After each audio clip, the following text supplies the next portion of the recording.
राजा Khalid advocate हमारे साथ मौजूद हैं। सर, आपके वक्त का बहुत शुक्रिया। सर, बड़ा फैसला आ गया इलेक्शन कमीशन का, 1 मार्च का फैसला आइन से मुतसादिम करार दे दिया गया है। इलेक्शन कमीशन का इजलास, इस तमाम तर मामलात को आप कानूनी तौर पर किस तरह से देख रहे हैं? देखिए, मैं समझता हूँ कि सुप्रीम कोर्ट ऑफ पाकिस्तान एक गिरदाव से निकलती है, दूसरे में फंस जाती है। ये अक्सरियती फैसला 12 जुलाई का जो फैसला था उसकी ज़रा कंटिन्यूएशन है, लेकिन अभी मैं ये जो सुन रहा हूँ कि इस फैसले में जिन 2 जजेस ने जिनमें अमीनुद्दीन खान साहब और नईम अफगान साहब हैं, उनका डाइसेंटिंग नोट आया था, तो उनके हवाले से अगर कोई बात की गई है तो ये बड़ा अनफॉर्चुनेट है। आप उनके फैसले से, जिस तरह से शौकत पराचा साहब ने बताया, फैसले से इख्तलाफ कर सकते हैं। उन्होंने इख्तलाफ किया आपसे, लेकिन उसका मतलब ये नहीं कि आप बिल्कुल पर्सनल सतह पे आके उनके खिलाफ कोई रिमार्क्स दें, कोई टेक्चर पास करें।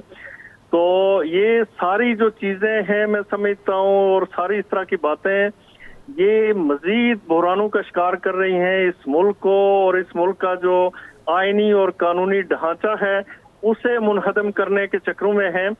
अब देखिए कि इस फैसले के जरिए एक आम आदमी मुझे कोई बता दे कि कॉन्स्टिट्यूशन में वाज़ेह तौर पे लिखा हुआ है कि 3 दिन के अंदर आज़ादाना तौर पे मुंतखब होने वाले अराकीन पॉलिटिकल पार्टी को ज्वाइन कर सकते हैं, किसी भी पॉलिटिकल पार्टी को।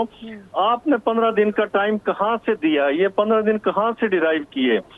और जो लोग एक पॉलिटिकल पार्टी को ज्वाइन कर चुके थे, अपना एफिडेविट दे चुके थे, डिक्लेरेशन दे चुके थे, उन्हें आपने कहा कि आप पीटीआई ज्वाइन कर लें।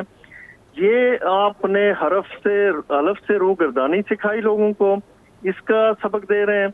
और साथ आप ये कर रहे हैं कि जो लोटाक्रेसी है, जो हॉर्स ट्रेडिंग है, उसका रास्ता खोल रहे हैं, ताकि मुस्तकबिल में इस फैसले के सहारे लोग एक दफा पॉलिटिकल पार्टी ज्वाइन करके जब उससे बेजार हो जाएं तो दूसरी पॉलिटिकल पार्टी को भी वो आसानी से ज्वाइन कर सकें।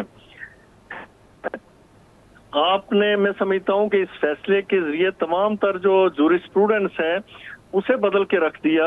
यही जो मोहतरम ऑनरेबल जज है सुप्रीम कोर्ट के, सीनियर प्योने जज जनाब मंसूर अली शाह साहब, ये अपना हाल ही में रिपोर्ट होने वाला फैसला जो 2024 सुप्रीम कोर्ट मंथली रिव्यू में रिपोर्ट हुआ, उसका पेज है 102, उसमें ये कह चुके हैं कि ये कानून साजी सिर्फ और सिर्फ पार्लियामेंट का इस्तेकाक है।